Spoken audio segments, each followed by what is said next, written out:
What's up? This is your Sleuthing Soul, and I help relatives and sisters and brothers from other mothers discover their familial roots and learn more about themselves and myself in the process. Recently, I caught a full episode of Finding Your Roots on PBS. For those who may not know, Finding Your Roots is hosted by Henry Louis Gates and has guests who are public figures, usually a couple per episode, and traces their family lines, sometimes focusing on the branches of their family tree where there's an unsolved mystery on which the guest wants to learn more. Over the 12 seasons of the program, some featured guests have included jazz musician Branford Marsalis, broadcast journalist Barbara Walters, actor Samuel L. Jackson, music artist Carole King, and rapper-actor LL Cool J. It's been a while since I've sat down to watch a full episode of the show, but I got an invite to a special viewing followed by a panel discussion about genealogy and family research. This episode I'm reviewing is titled Family Harmonies and just so happened to feature two music artists that have carved out their own lanes. One being Flea from the popular band The Red Hot Chili Peppers, and the other that I'll focus on is Billboard and Grammy winning Soul Train Music Award recipient and then some, singer-songwriter Lizzo. For those of you who have followed Lizzo's career, you might think it's only fitting she'd be spotlighted on Finding Your Roots, since she did tell us she did a DNA test and she was 100% that. You know how it goes. Born Melissa Jefferson, Lizzo came up in Detroit, Michigan and moved to Houston, Texas during her formative years. She was influenced by her church upbringing and family who were also involved in music. Lizzo also took some of her cues from girl groups like Spice Girls and Destiny's Child with their messages of empowerment and loving yourself. This would serve as inspiration for collaborations in her own girl groups and when performing in bands in her early adult years before her solo career. It was a bit of a tumultuous time for Lizzo after she lost her father just before she turned 21 years old. One of the mysteries Lizzo wanted to uncover was about her father's father, John Andrew Franklin. There was speculation about his ethnicity, whether he was Puerto Rican, white, or happened to be a black American with a lighter complexion. One of the first records they presented to Lizzo was her grandfather's application for a Social Security card, which listed her great-grandparents' names that she learned for the very first time. On the 1930 census, Lizzo's great-grandmother Hattie was a single woman living in Mississippi with her children, including Lizzo's grandfather, John Andrew, who was about 8 years old at the time. So, if Lizzo's great-grandmother was single with kids, what happened to her great-grandfather? It turns out, once they found his death certificate from a little over a decade later in Tennessee, the record revealed to us that Lizzo's great-grandfather, Calvin Columbus Franklin, was a white man, y'all. Lizzo's expression after she turned the page to lay eyes on his image said more than words. I came across the same photo on Ancestry.com that was uploaded by a woman who received the image from Calvin Columbus's son Claude's daughter-in-law. It appears that Calvin Columbus was also referred to as Lum. Jumping back to the 1920 census for a minute, Lum was living with his white wife and children in Mississippi, and by the 1930 census, they were in Memphis, Tennessee. There's a 1923 city directory for Memphis with a C.C. Franklin listed. Could it be possible that Lum moved his family shortly after John's birth? Coincidence?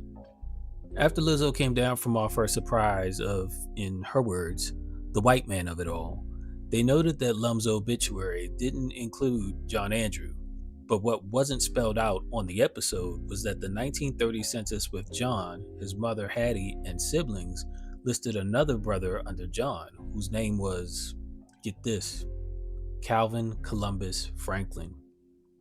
Another bombshell? One of John's sisters, Evelyn's obituary has Calvin Columbus Franklin listed as her father, which suggests that Lum and Hattie may have had an ongoing connection. That means they had a relationship. That's a relationship. Yeah. That's a situationship. On another line of Lizzo's family, they traced back to her 4 times great-grandparents, Ambrose and Susan Dangerfield, and at least one of their children, also named Susan. They were listed in the chattel and personal estate records of Nathaniel Hugh of Noxubee County, Mississippi. I found this particular segment of the episode fascinating because of my own connection to that area. In my research, I located distant blood relatives in Noxubee County and Neshoba County, Mississippi, on newly discovered branches of my family. Hopefully, I pronounced it right, as I've never been to Mississippi, but the thought did cross my mind about whether Lizzo and I could be very distant cousins. At any rate, Nathaniel Hugh died in 1844 and listed in his will that upon his death, money would be left for the slaves on his Mississippi and Virginia plantations to be freed and sent to Liberia.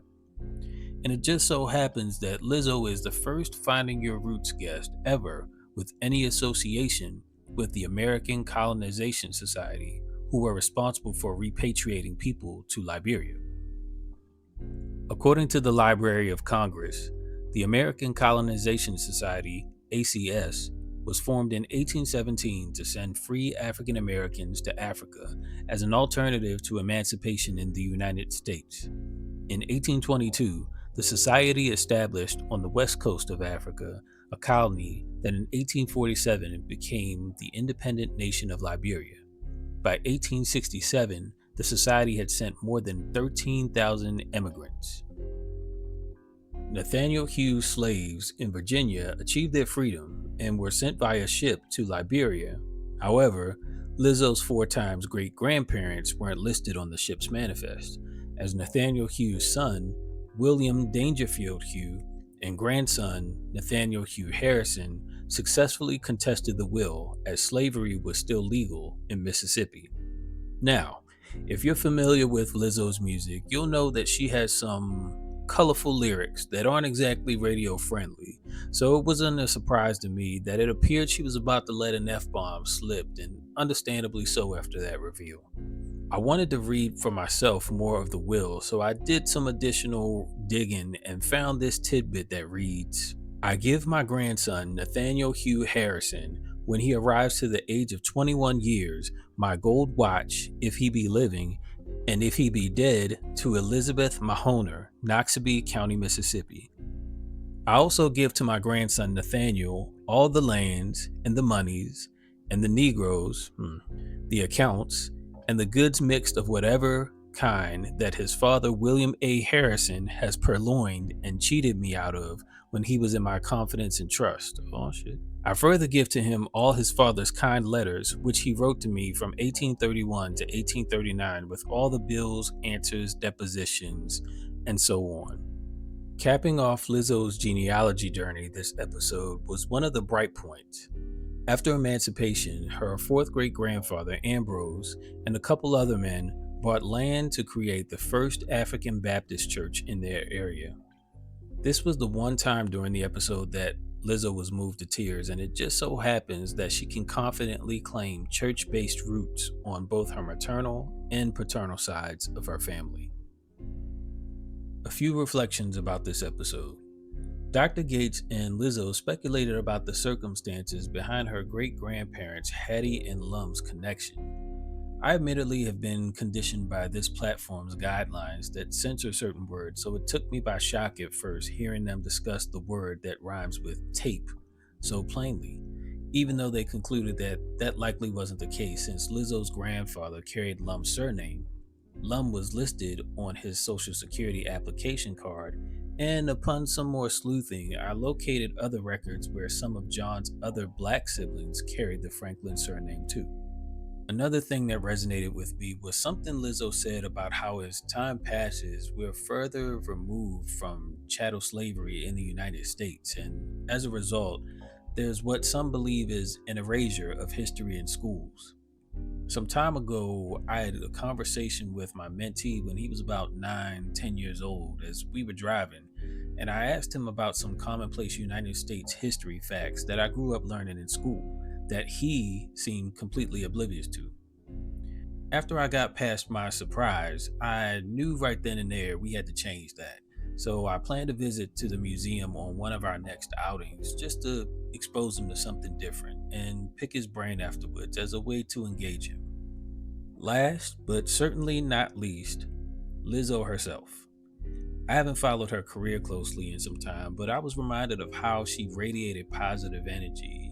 She looked great, and she had a good personality throughout the episode. And I admired how she took everything in stride. So, what did you think of this review? Was there anything you learned that you didn't know much about before? For me, I have to admit that the American Colonization Society took me down a bit of a rabbit hole. And also the word purloined that was used in Nathaniel Hughes' will when he was low key airing out what appears to be his son in law, his grandson's father, for stealing from him. There were some other things covered on the episode that I didn't mention, so for those who got to watch, what stuck out to you? Do you have a different take on what was presented? If you made it this far, leave a music emoji or type family harmonies in the comments. Please share this video and don't forget to like it and subscribe and turn on notifications for all channel updates. This is your Sleuthing Soul, signing off until the next one.